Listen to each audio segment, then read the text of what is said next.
From Hollywood, it's time now for Edmund O'Brien as... Johnny Dollar. This is Bob Case, Dollar, Piedmont Mutual. I've got to see you right away. What's the rush? The girl was pulled out of the East River. It turned out to be a policyholder. What am I, a private eye? Why don't you go to the police to find your killers? Oh, we know the killer. He's being executed right after midnight. What we want to know about is the victim.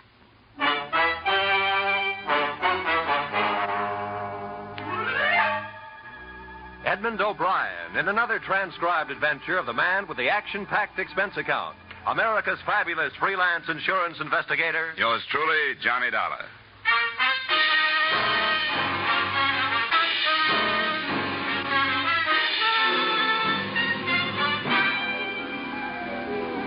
Expense account submitted by Special Investigator Johnny Dollar to Home Office Piedmont Mutual Life Insurance Company, Hartford, Connecticut. The following is an accounting of expenditures during my search for the beneficiary of policyholder Pearl Carassa. Expense account, item 1, $4.50, mileage, Hartford to Sing Sing Prison, last place of residence of the girl's convicted murderer, Monty Pruitt.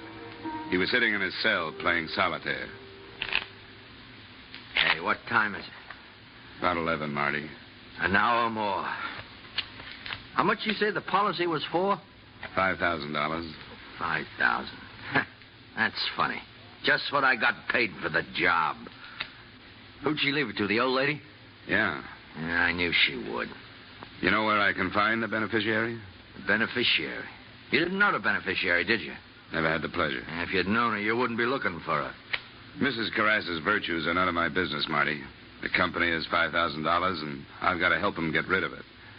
What good are you doing yourself by not telling me where she is, if you know? What time is it now? A little after 11. Boy, did that money look good. You know all the things you can do with $5,000? This girl back home. I was going to get married. Nah. I wasn't going to get married. I'd have put it in roulette like all them other times. You never did say who hired you. No, that's right. I never did. Marty, I know you've been through this before, but you got to admit it's a good point. You're going to die, and the real murderer's getting off free. Does that make sense to you? What's your business, mister? Insurance. Stick to it. I think I will. You know what I'd do if I was you? I'd take that $5,000 and put it in flowers. Thanks, anyway. Hey, Dollar, let me give you some last-minute advice. Leave it alone. It's the most unnatural mess you ever got yourself into in all your life.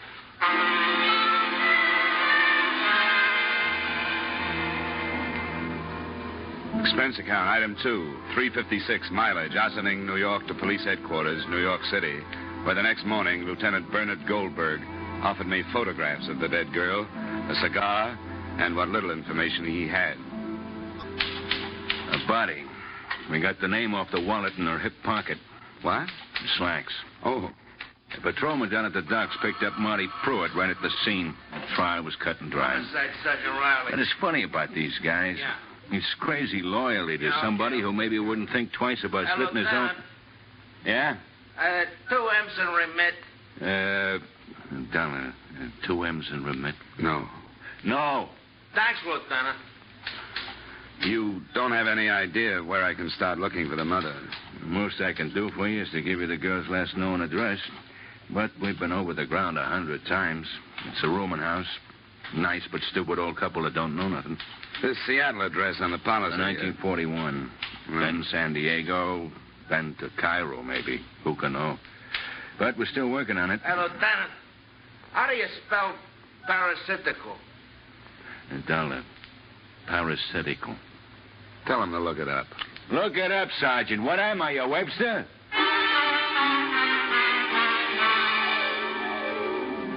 Expense account, item 3, $1.50 cab fare to a stack of dirty bricks in the Lower East Side.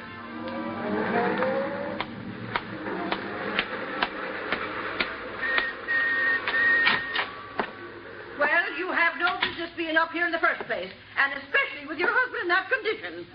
Looking for somebody, mister? Yeah, the manager. Third door to your right. Thanks. Now, don't tell me it's none of my business. Not when I bring soup down there every single day. Why, I never heard the like of you. Oh, You haven't come in. like to talk. Howard, why don't you sit down? Thanks. You the manager? I'm the manager. Howard's the manager. Well, my name is Johnny Dollar. I'm with the... It's all right. We don't ask for references, do we, Howard? Except under special circumstances. I'm afraid you'll misunderstand. I'm not looking for an apartment. I'm an investigator with an insurance company, and I'd like to ask you a few questions. We never had a fire in this building. That was next door. They keep rubbish in the basement. The company's warned them time and time again. Never does any good. I'd like some information about a girl who I understand was a tenant here. A Miss Pearl Carassa. The police were already here, Mr. Dollar. 4 times. Lieutenant Goldberg thanked us for our cooperation. She was such a nice girl. Quiet. Home-like. Generous. Oh, yes, terribly. How long was she with you? How long was it, Howard? Just 2 weeks. Just 2 weeks. But we got to know her so well. She was such a lonely girl. She used to come down after dinner sometimes and talk about music and all the places she'd been. Well, where'd she come from originally? She never said, but she'd been everywhere. In Florida? Everywhere. Did she have any visitors? Oh, no. Oh, no, and the first thing she told us was no visitors. If anybody asked for her, she wasn't home. Such a lonely girl. So pretty, too. You think she'd have boyfriends? No, Mr. Dollar, no visitors. Did she act as if she were frightened of something? That's just what the police asked us, and we told them before, and we told them at the trial that we thought she was frightened. Yes, we had her luggage here for a while, but the police took it. I went through it, thanks. Did you notice all the labels from all over everywhere? Wonder what they're going to do with all those lovely dresses and shoes. Look, I know the police asked all these questions, but did you happen to notice if she got any mail? Yes, we did. She didn't. No, not a single letter, no. She spend much time away from her apartment? Very little, only. Twice a day, once in the morning and once in the afternoon, but she always came back within an hour. I don't suppose you have any idea where she went. That's right, we don't. What'd you say you were again? Insurance investigation. Thanks for your time.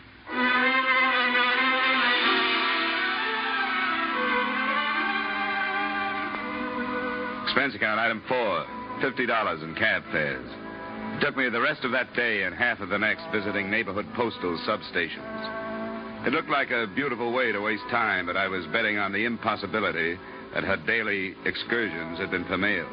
This kind of foot-padding taught me very little other than the fact that there are a good number of substations in any given half-hour area. The second afternoon, I dragged into a fruit store which advertised Postal Station 324 along with a special on honeydew melon. I walked up to the little cage. Anything for Carassa today? Who? Carassa, general delivery. Oh, just a minute. Grant? Carassa. C-A-R-R-A-S-A. Carassa. Just a minute. Yes, here we are. 3 cents postage due, Las Vegas, Nevada. I looked at the envelope. Pearl Carassa, all right. It had been forwarded from Las Vegas 3 days before. I said something to myself about hard work, patience, and fool's luck, then headed for a phone.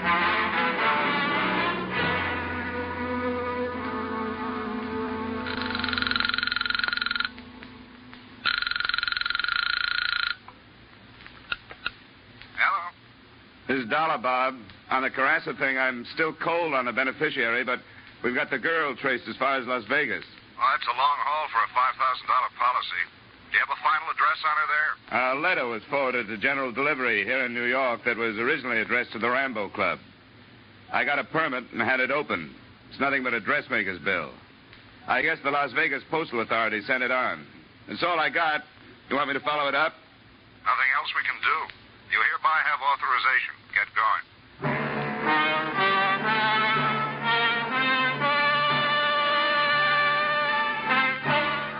Expense account, item 6, $200 air travel and expenses to Las Vegas, Nevada. Specifically, the Rambo Club. It's always the same when I hit Las Vegas. I expect to find tuxedos and evening gowns playing the games, but I never do. A bootblack comes in off the street with the last quarter he made and plunks it down on 21. A grandmother with a California pension. A red-headed kid with Oscar's Super Service tattooed on his overalls. I always ask myself, where's all the big money? The answer is they're getting rid of it in the back rooms.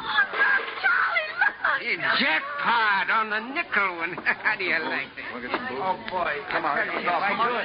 Jackpot. I told my relief I had to go powder my nose. What I really wanted was a drink. Sly, real sly. Is this taken? No, sit down. Thank you. What do you have, mister? A good bourbon, soda. Oh, thanks for your confidence in me. I'll fix you up. You worked here long? Have I? You like Nevada? What's your hometown? Las Vegas, there I head in the summer. Yeah, I guess you know a lot of people here, huh? By sight, mostly. Very few by name. Everybody's a stranger. Say, maybe you know a friend of mine. I went to school with her. What was her name again? Carassa. Pearl Carassa. Save me my drink, Eddie. I gotta get back to work. Take it easy, mister. Best bourbon in the house. Thanks. That's $1.50. This is a real clip joint. Yeah, I can see. Yeah. Thanks. Say, wait a second. Do you know where I can find Mrs. Henrietta Carassa? She's the mother of a girl that used to hang around here, Pearl.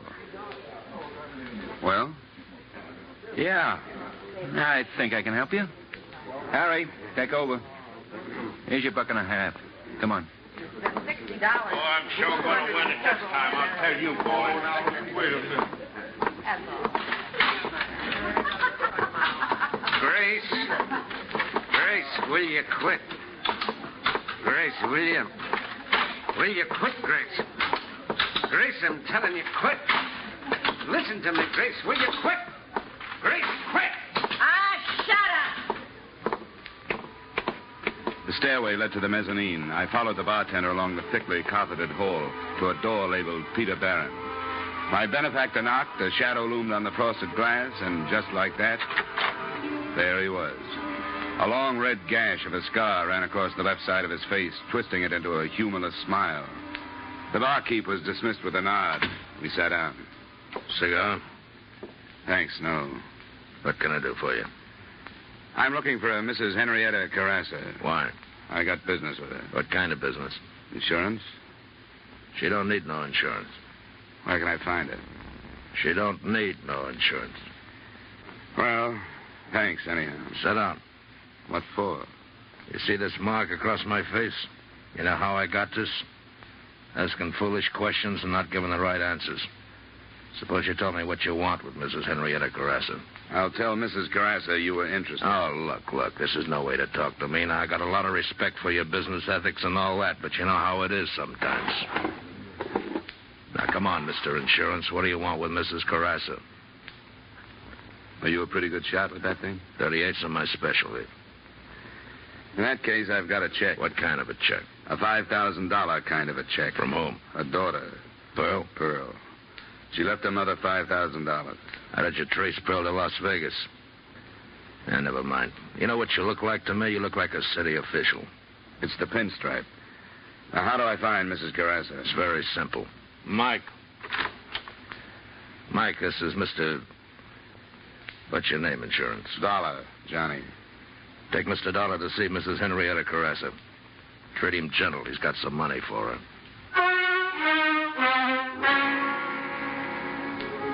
The place looked and sounded the same on the way out, but something was different. Maybe it was the 4 6-footers standing at the door. As they fell in behind me, I thought maybe I'd asked one question too many. At the alley, I found out how right I was.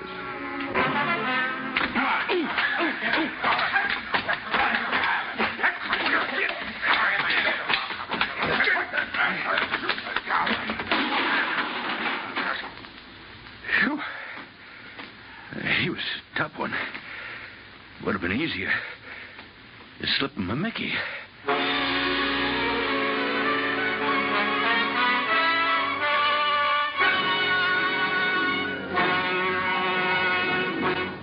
In just a moment, we will return to the second act of yours truly, Johnny Dollar. But first, you hear them all on CBS, and some of the funniest parts of that all comes from the bird brain of a woman, Miss Gracie Allen of Burns & Allen. Top troopers on the American stage for years, top radio stars after that. George and Gracie are now playing a big part in CBS's great Wednesday night lineup. Bing Crosby, Groucho Marx, George and Gracie, and Dr. Christian. Join George Burns and Gracie Allen this Wednesday night on most of these same CBS stations. And now with our star, Edmund O'Brien, we return to the second act of yours truly, Johnny Dollar.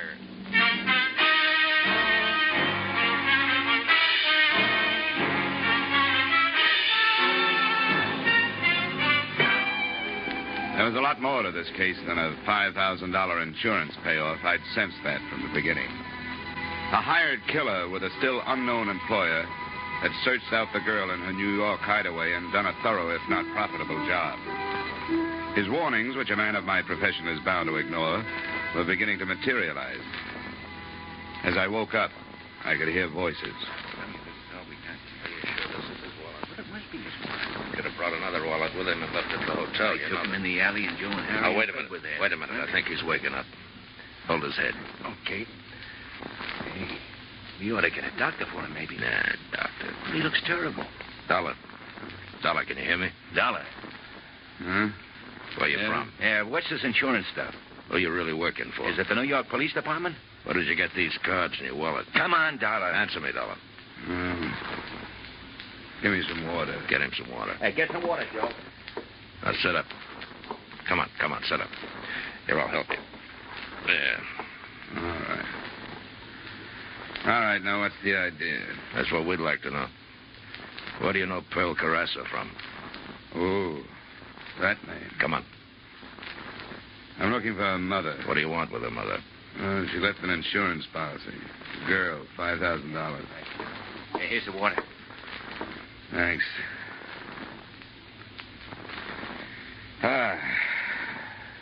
Who are you?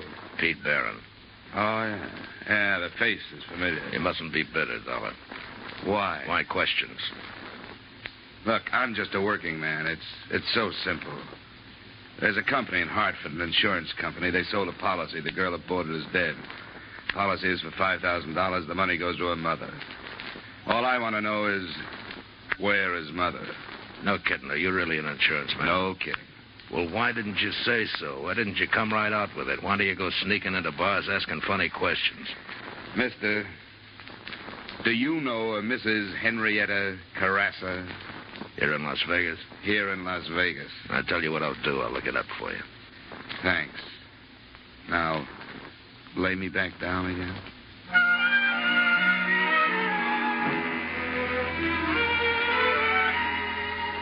Expense account, item 7.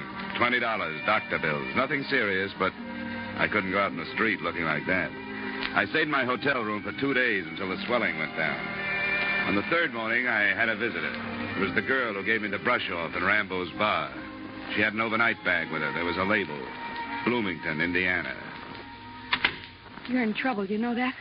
3 days ago, that information would have done me some good. I mean, real trouble. You don't think Pete Barron let you out of there because he believed your story. No more than you think you weren't followed here. I know. She'd never come here. But Pearl, get a message to her, will you? Tell her never to show up here again. She won't. What do you mean she won't? She's dead. I got to her. Do you know why? I got to get out of here. Wait a minute. Why did Pete Barron hire Pruitt to kill her? Let go. I got to get out of here. He came up here for a purpose. Yeah, but I didn't know she was dead. You're going to let him get away with it?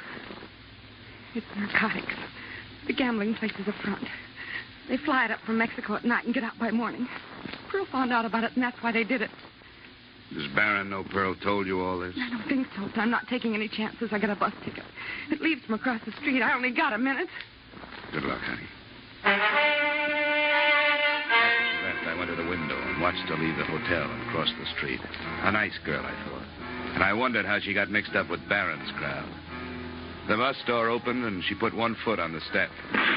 She crumpled to the sidewalk. The little overnight bag tumbled into the gutter. I got downstairs just ahead of the deputy sheriff, just after the bus had left. The people were still standing around. She was a nice kid. You knew her? Not for long. Did you see this happen? Yeah. Step over here for a second, will you, please?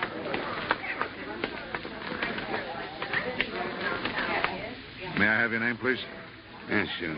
Here's my ID card. Insurance investigation. Something about her? No, a friend of hers. Pulled out of the East River. Pearl Carassa, shot to death. Carassa? Yeah, you didn't know? Oh, we heard she left town. That was about all. She got mixed up with Pete Barron and her family disowned her. Well, did you see what happened to this girl? She was just getting on the bus. Sounded like a rifle. She was working for Pete Barron, too. Yeah, I thought I recognized her. She just come up to see me. Had quite a story to tell. Barron's running narcotics up from Mexico by plane. Yeah, so I've heard. We've had our eye on him for months, but we aren't ready to pick him up yet. Why would she tell you that? She had to tell somebody. She had a message she wanted me to deliver. To Pearl. Well, this is beginning to tie up. But what's insurance got to do with it? Carassa girl left a policy, $5,000 to another. Her conscience must have bothered her. Comes from one of the finest families in this part of the country and starts downhill with a crowd like that. Her mother needs $5,000 like I need 2 haircuts. And, mister, if I were you, I'd take that check out to Carassa's and catch the next plane out of town. You know something, Sheriff? That's just what I'm going to do.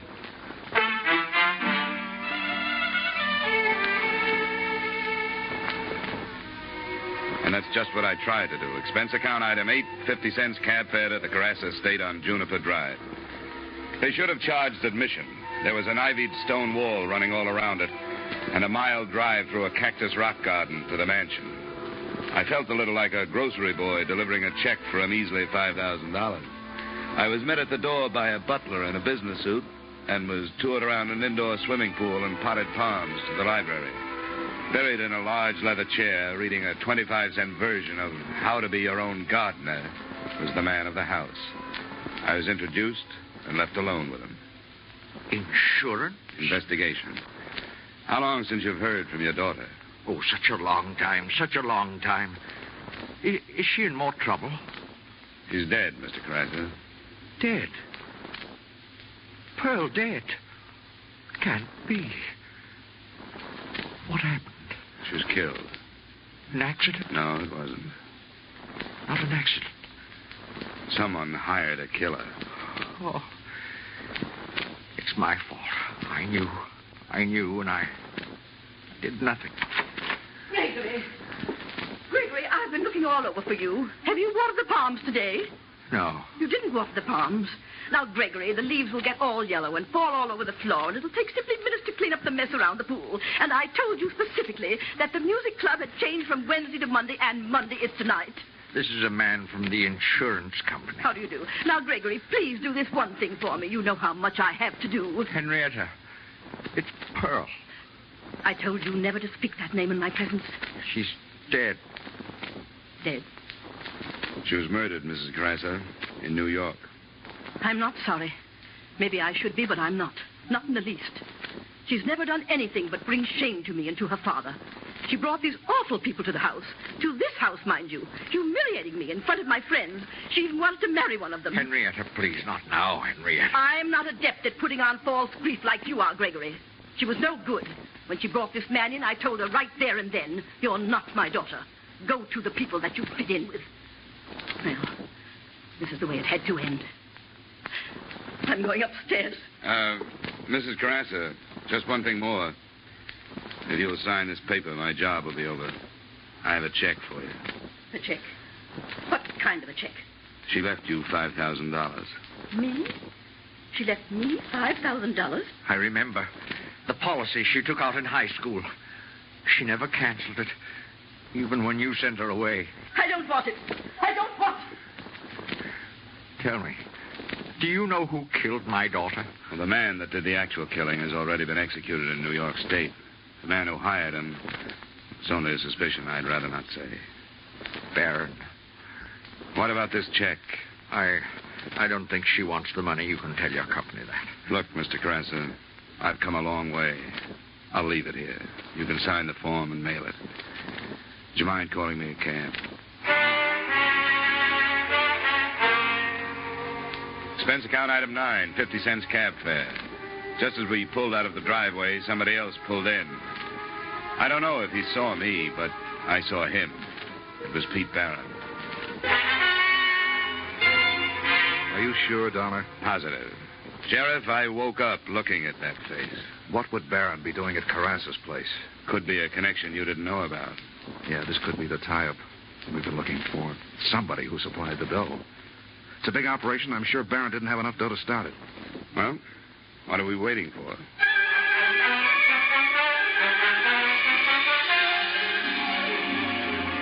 I rode down with the sheriff. We bypassed the butler by taking him into custody. We heard voices coming from the library and stopped outside the door. Business, I had to do it. She threatened to go to the police. She may have been your daughter, but she wasn't mine. Why did you tell her? I didn't. She found out. She knew about us? Sure, she knew about you. She knew about everything. She would have turned you and your wife in a long time ago if you hadn't been her parents, but she was willing to turn me in, and I did what I had to. Wasn't my idea, you coming into this thing, but now that you're in it, you got to learn that things like this happen. Yes, and things like this happen, too. Come on. Drop it, Carassa. And look who's here. Hello, Mrs. Carassa. Let's go, Carassa. No, wait.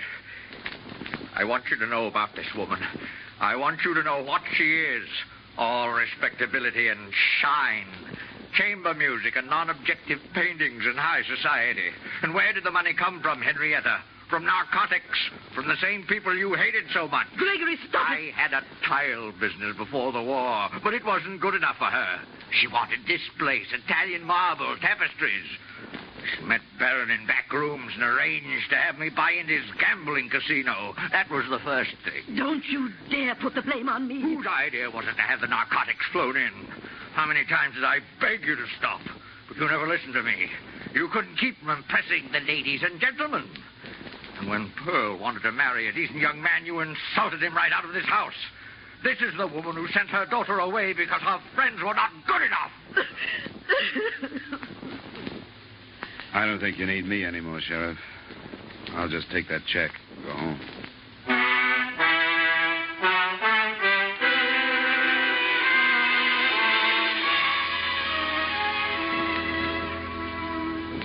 Expense account, item 10, $200. Transportation back to Hartford.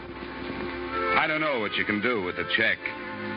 If it were up to me, well, I'd use it to clean up the respectable slums. But that's not my problem. Expense account total, $712.55. Yours truly, Johnny Dollar.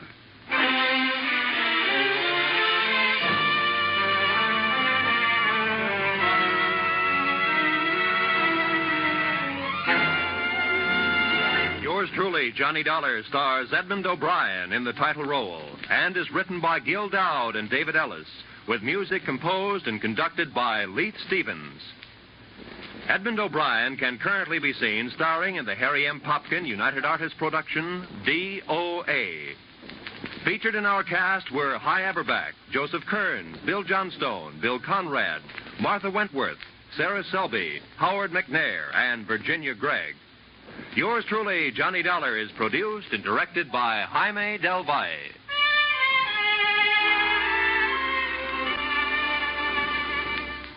Join us again next week at this same time when, from Hollywood, Edmund O'Brien returns in another transcribed adventure of... Yours truly, Johnny Dollar.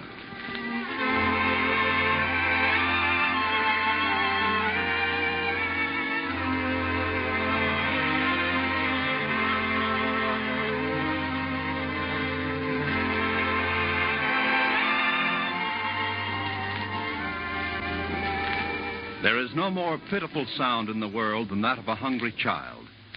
And it's a sound which can be easily heard in Europe and Israel, Korea, and the islands to the east. You can do much to help alleviate this condition through your continued purchases of care packages. Help banish the sound of hunger through your donations of care packages now.